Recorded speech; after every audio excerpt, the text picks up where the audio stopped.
अब आप देख रहे हैं कि मोदी जी की तानाशाही इतनी चल रही है कि वो ईडी सीबीआई का दुरुपयोग करके एक चुने हुए मुख्यमंत्री को जिस तरीके से आधी रात को अरेस्ट किया गया है, और ये सिर्फ और सिर्फ आज जो इलेक्शन की वजह से इनको डर है कि पंजाब तो वो हार ही रहे हैं, दिल्ली की 7 सीट भी वो हार रहे हैं। आज सवेरे से सर सब कुछ उन्होंने सारे रास्ते बंद किए हुए हैं, दिल्ली को पूरा छावनी बनाया हुआ है, सारे रास्ते पर एक एक रास्ते को बंद किया हुआ है सर, सारे लोगों को रोका हुआ है, सभी विधायकों को अरेस्ट किया हुआ है, जितने भी लोग हैं हमारे पार्टी के पदाधिकारी सबको रोका हुआ है कि भाई कोई भी आगे ना आने पाए, क्योंकि इनको सिर्फ इनका टारगेट ये है कि केजरीवाल जी को अरेस्ट करना है और मोदी जी को अपनी झूठी शान बचानी है। मोदी जी को देश विदेश घूमना है, उनको दिल्ली वालों से इतनी नफरत है, इतनी चिढ़ है कि जिसका कोई हिसाब नहीं।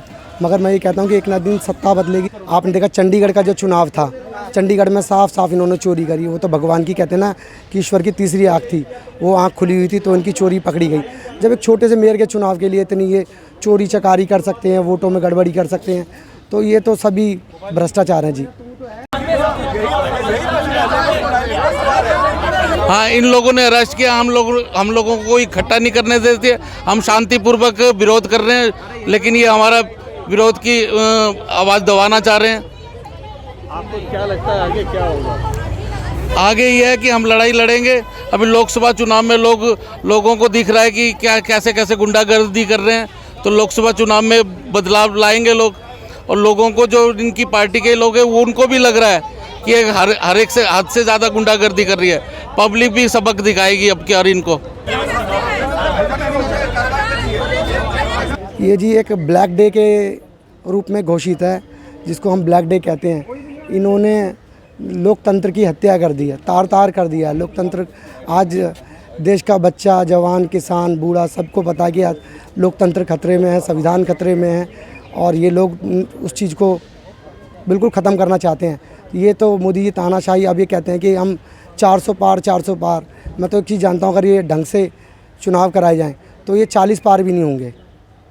मोदी जी का ये जो कदम है बहुत शर्मनाक है। और हम जब सवेरे से यहाँ से आए और हमारे कई साथियों को प्रशासन ने अपनी पुलिस की बस में भर लिया है, और हमारे साथ धक्का मुक्की किया है। क्या मोदी जी को हम महिला शक्ति दिखती नहीं है? क्या नारी शक्ति का यही अपमान मोदी जी करना चाहते हैं? लेकिन वो तो कहते हैं हमेशा सारी महिलाएं मेरी माँ है, बहन है, बेटी है। तो अगर हम उनकी माँ, बहन, बेटी है मोदी के कहने अनुसार, तो क्यों मोदी जी हमें धक्का दिलवा रहे हैं प्रशासन के द्वारा? अगर हम उनकी बेटी है, माँ है, तो क्या हम अपने नेता के लिए आवाज़ भी नहीं उठा सकते? आप ये देखिए ना, ये इतनी भीड़ क्यों उन्होंने क्या गुनाह किया जो इतनी भीड़ है? और कार्यकर्ताओं को पकड़ लेते हैं, कभी किसानों को पकड़ते हैं, कभी वो महिला जो रेसलर थी उनको उनकी तानाशाही करते हैं, कहते बेटी बोलते हो, आप बेटियों के साथ ऐसे करते हो, ऐसे गंदा ऐसे खेल रहे हैं। ये अच्छा नहीं है उनके लिए, आगे के फ्यूचर के लिए उनको अच्छा नहीं है। आज हम कह रहे हैं कि हर तरह से जो लोकतंत्र है उस पर प्रहार चल रहा है। और अभी हाल ही में चीफ मिनिस्टर्स हैं जिनको की गिरफ्तार कर लिया गया है। और आज जब दिल्ली चीफ मिनिस्टर की गिरफ्तारी की बात हुई, रिमांड की बात हुई, तो कोर्ट के अंदर ये कहा गया, उनके अप्रूवर का नाम लिया गया शरद चंद्र रेड्डी जो है।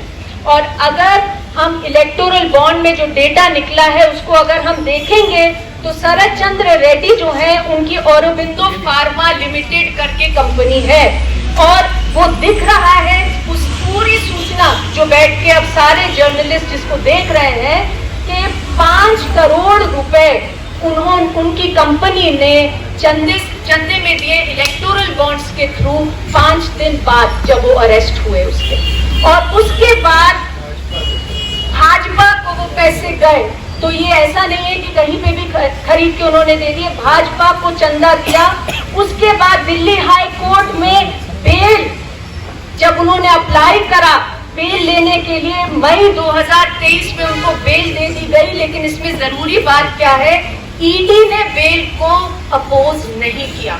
आप खुद सोचिए कितने केसेस हैं जिसमें ईडी बेल को अपोज नहीं करता है।